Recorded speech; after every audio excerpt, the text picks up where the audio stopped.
Magandang araw po mga kasinauna. Andito na po tayo sa ikalabing-apat na part o ikalabing-apat na bahagi po ng bumubuo po na English series. Ito po yung panghuli.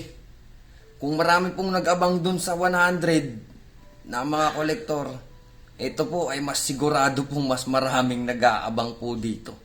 Dahil napakabihira po nung 500 pesos po na banknote.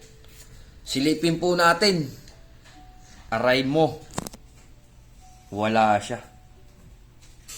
Yun ang nga ba sinasabi ng mga kapatid nating kolektor. Wala tayong ilalabas na 500. Ang 500 pesos po, siya po yung pinakalas na pyesa. Siya din po yung pinakamahirap hanapin po talaga.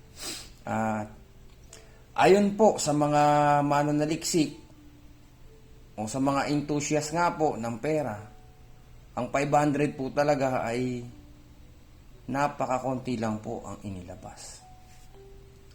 Kaya naman po, buti meron tayo. Ayan, tingnan na po natin ang 500 pesos. Medyo pinasabik ko lang po kayo dahil sobrang dalang po kasi talaga ng ganitong banknote. Dito po sa itaas po na bahagi pa rin, makikita po natin ang Central Bank of the Philippines. Ayan po. This note is a liability of the Central Bank and is fully guaranteed by the government of the Republic of the Philippines.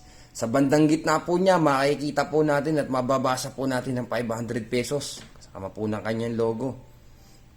Sa bandang kaliwa naman po, taas po at ibaba, kaliwat kanan po ulit, ang 500 pesos po na salita. Ganun din po dito sa mga ibabaw niya, kantuhan.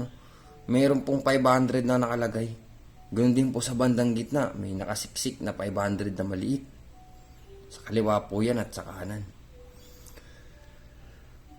At ito na po tayo sa portrait o larawan. Makikita po natin ang portrait ni Pangulong Manuel Roxas.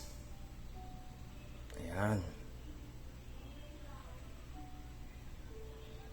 Sa bandang ibaba po, mababasa po natin, this note is legal tender in the Philippines for all debts, public and private.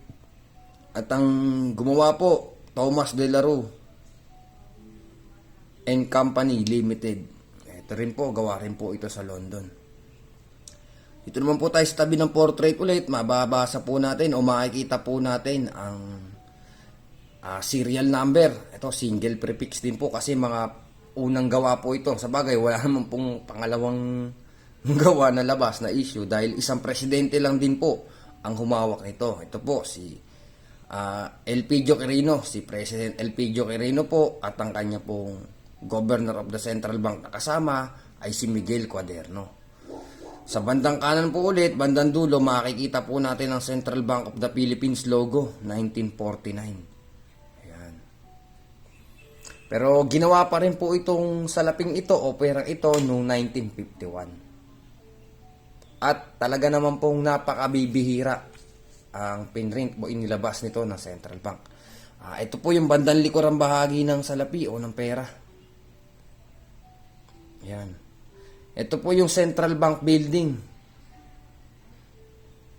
Sa bandang kaliwa po, itaas at ibaba, ganun din po sa kanan, makikita po natin ang salitang 500 pesos. Ganun din po sa gitna. Sa ibabaw na parte po, makikita po natin ang 500. Yan, sa taas po, dalawa. Tapos isa po dito sa ilalim.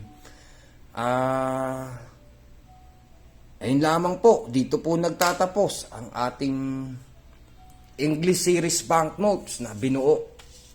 Ginawa ng konting maiiksing review o konting kaalaman. Huling sulyap sa ating 500 peso bill. Banknote. Pakaganda.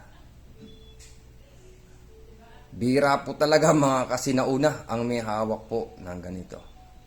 Na ako po ay nagpapasalamat dahil ako po ay nakabuo ng set ng English series.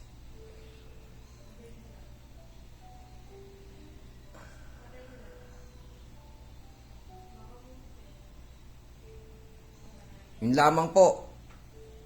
Binigyan ko lang po talaga ng medyo matagal na focus para makita natin ang ganda ng 500 pesos na English series.